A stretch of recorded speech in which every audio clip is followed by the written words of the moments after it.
बिस्मिल्लाहिर्रहमानिर्रहीम। अस्सलाम वालेकुम नाजरीन। मैदे की गैस को कम करने के आसान तरीके।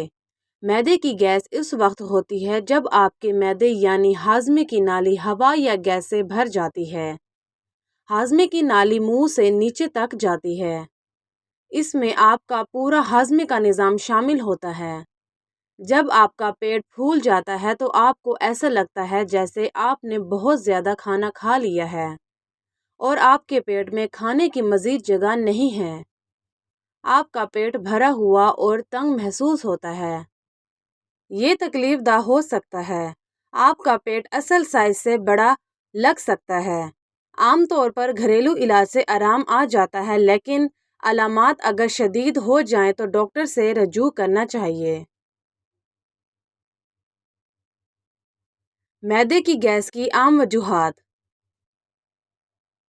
ये आपके खाने की किस्म पर भी मुकसर होता है कि आपने कितनी तेज़ी से खाना खाया या बहुत ज़्यादा नमक, चिकनाई या चीनी का इस्तेमाल, जो गैस, वज़न में इजाफे, कब्ज़ या पानी को बरकरार रखने का सबब बनती है।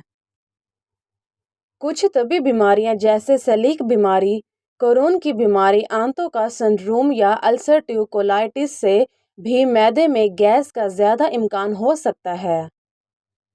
नंबर 1, खाने की एलर्जी। खाने की एलर्जी या अदम बर्दाश्त और कब्ज़ भी मैदे की गैस का सबब बन सकती है। ग़िज़ाई एलर्जी और अदम बर्दाश्त हाजमे के अमल को मुतासिर कर सकती हैं। ग़िज़ाई एलर्जी की अलामात की सूरत में इस बीमारी के माहिरीन से इलाज या मशावरत के लिए यहाँ से रजू करें। नंबर 2, माहवारी से पहले गैस बनना। बहुत से लोगों को माहवारी से पहले और इसके दौरान हार्मोनल तब्दीलियों और पानी को बरकरार रखने की वजह से पेट फूलना महसूस होता है। हार्मोनल तब्दीलियां बहुत से नए मसाइल पैदा करती हैं। नंबर 3, सब्जियां और फाइबर वाली ग़िज़ाएं। बहुत सारी सब्जियों और दूसरी ज़्यादा फाइबर वाली ग़िज़ाओं के साथ सेहत बख्श ग़िज़ा ज़्यादा गैस की एक आम वजह होती है। गैर हल पजीर रेशे छोटी आंत से हजम नहीं होते। वो बड़ी आंत तक नहीं पहुंचते हैं।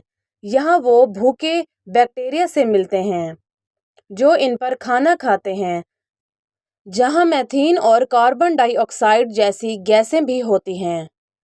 ये गैसें बड़ी आंत के लोपिस को फैला देती हैं, इसलिए पेट फूलना शुरू हो जाता है। अगर आपको पेट में दर्द, इसहाल, कब्ज़, वज़न में कमी, मतली या उल्टी के साथ साथ मैदे की गैस का सामना है तो कोई भी घरेलू या कुदरती इलाज आजमाने से पहले आपको ज़रूर डॉक्टर से चेकअप करवाना चाहिए।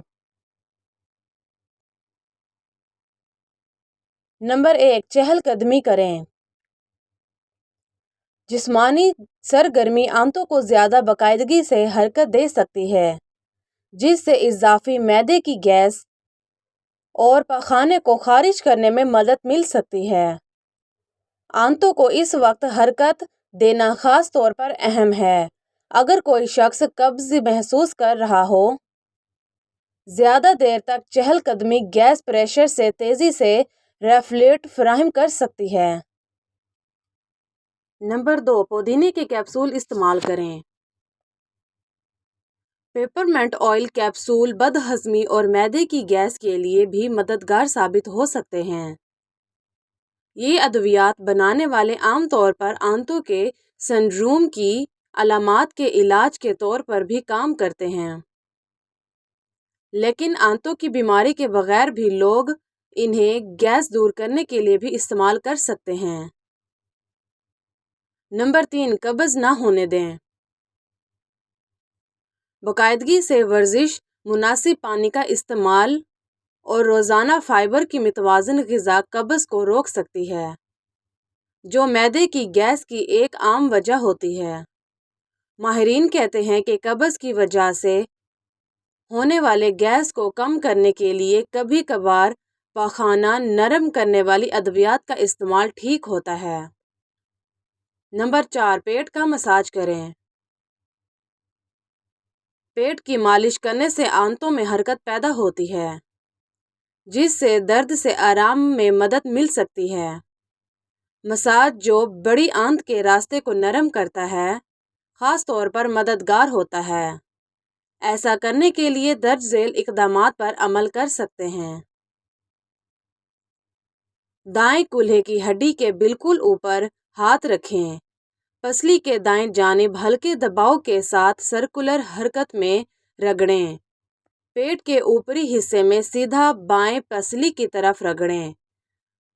बाएं कूल्हे की हड्डी की तरफ आहिस्ता आहिस्ता नीचे जाएं। ज़रूरत के मुताबिक दोहराएं।